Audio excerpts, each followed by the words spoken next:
नमस्कार। मैं news today से सीधे तस्वीरों आपको लाइव में दिखा रहा हूं। देवरावा बाबा की तपोपुरी धरती पर मैं मैल की धरती से मैं दिखा रहा हूं। यहां पर समाजवादी समाजवादी पार्टी के राष्ट्रीय समाजवादी पार्टी के राष्ट्रीय संस्कृत प्रकोष्ठ के राष्ट्रीय अध्यक्ष साहब यहां पर है। और ये समाजवादी पार्टी को ये कहिए कि लोकगीत के मशहूर गायकार आदरणीय श्री काशीनाथ यादव जी आज इस मैल के धारा पर आप देख रहे हैं, सीधे तस्वीरें आपको दिखाई जा रही है। मैं चाहूंगा समाजवादी पार्टी को, सर आपने उस बुलंदी तक पहुंचाया, चाहे समाजवादी पार्टी के जो मुखिया थे जो आज नहीं है हम लोगों के बीच में, स्वर्गीय मुलायम सिंह यादव जी, कौन भूल सकता है उनको। और जब आपकी उनकी जब मुलाकात होती थी तो एक ताल बनती थी और सीधे तस्वीरें आपसे सामने हो जाती थी कि जी काशीनाथ यादव वही हैं जो बिरहा, जो लोकगीत के कलाकार होते हुए भी और समाजवादी पार्टी का उन्होंने सेवा किया। क्या कहेंगे सर उस पर, क्या याद करेंगे? समाजवादी पार्टी चूंकि लोकसभा का चुनाव 2024 का पास में आ गया और फिर आज इस मैल के धरा पर आपने जो है बिगुल फूक दिया है चुनाव का। सबसे पहले तो बहुत बहुत हम धन्यवाद देते हैं आपको और आपके चैनल को नए वर्ष की शुभकामना देते हैं। जी। दिन दूना रात चौगुना आप प्रगति करें। और सबसे बड़ी बात है कि आपने आज की राजनीतिक हालात को देखते हुए बड़ा अच्छा सवाल किया है।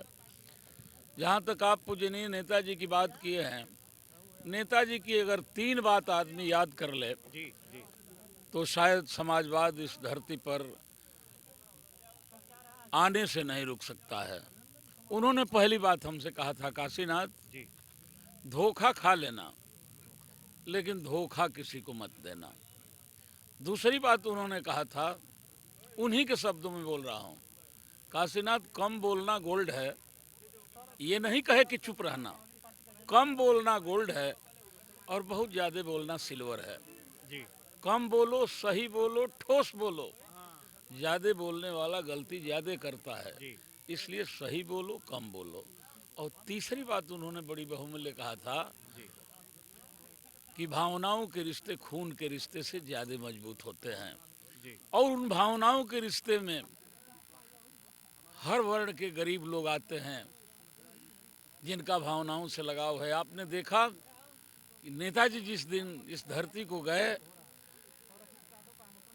सारे दल की सीमाएं टूट गई।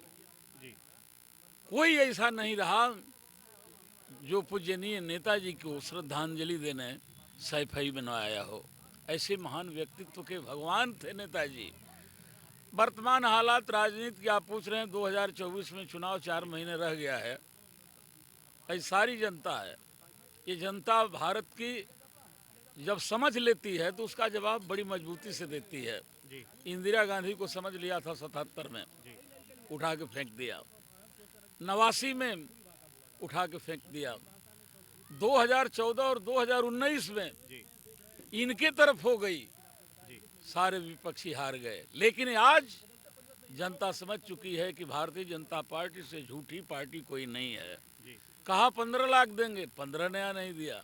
2 करोड़ हर साल देंगे नौकरी, 1 को नहीं दिया।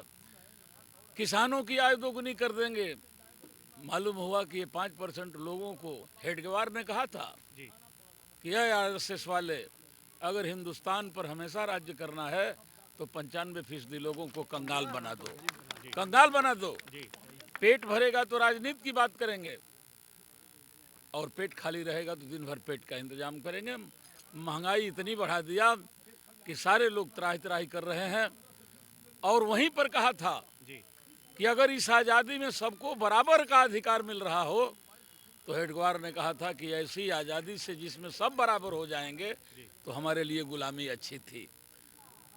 और 5% दलाल किस्म के लोगों को इतना मालूमाल कर दो कि वो हिंदुस्तान पर राज करें, तुम उन पर राज करो। उन्हीं 5% लोगों को रेलगाड़ी दे दिया, हवाई जहाज दे दिया, हवाई स्टेशन दे दिया, फैक्ट्रियां दिया, सब लगा कि जमीन भी दे देगा। आज भारत की जनता जान चुकी है। एक तरफ समाजवादी पार्टी है, जब मौका दिया, उत्तर प्रदेश ने तो दिया, क्या नहीं किया अखिलेश ने। आज जनता पश्चाताप कर रही है और उस नौजवान के तरफ पूरे देश की निगाहें टिकी हैं कि भारत का विकास, भारत का सौंदर्यीकरण, और भारत के बेरोजगार किसान मजदूरों का अगर कोई भला कर सकता है तो समाजवादी पार्टी का राष्ट्रीय एक अध्यक्ष। सवाल और है, आपके अलायंस की बात, इंडिया अलायंस की बात हो रही है इसमें। कल चूंकि बहन मायावती, कुमारी बहन मायावती जी का बर्थडे था, उनका जन्म दिवस था, उन्हें तो ये भी घोषणा कर दी कि जी इंडिया अलायंस में हमारी जो है कोई मतलब नहीं है, हम उससे गठबंधन नहीं करेंगे। कितना प्रभाव पड़ेगा, अब इसके बारे में बता सकते हैं गठबंधन को, इंडिया गठबंधन को कितना प्रभाव पड़ेगा? साथ में ये भी बताएंगे कि सर नुकसान होगी या फिर फायदा होगा उनके गठबंधन में आने से या न आने से? देखिए, ये बात तो हमारे राष्ट्रीय अध्यक्ष जी पार्टी की तरफ से बताएंगे। हम सिर्फ इतना ही कहेंगे कि अकेला भारत के अंदर नेता है जिसने कहा है कि जनगणना कराओ।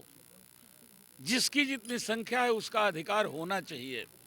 अगर हम 85%, 95% हैं गरीब, तो इस देश में 85% का हमें भागीदार होना चाहिए। कोई नेता कहने वाला नहीं। अकेला बीजेपी से लड़ने वाला समाजवादी पार्टी का नेता अखिलेश यादव जी दहाड़ करके कह रहे हैं, अगर हमारे लोगों को यह देश, देखिए राजनीति एक ऐसी कुंजी है जिससे गरीबों के तकदीर के ताले खुलते हैं। गरीब आदमी बैठेगा उस कुर्सी पर, कन्या विद्याधन देगा, बेरोजगारी भत्ता देगा, लैपटॉप दे करके अमीरों की लड़कियों की श्रेणी में गरीबों के लड़कों को करेगा। ऐसे में भारत की जनता, भारतीय जनता पार्टी का सूपड़ा साफ करने के लिए और इंडिया गठबंधन को इस देश की कुर्सी देने के लिए आज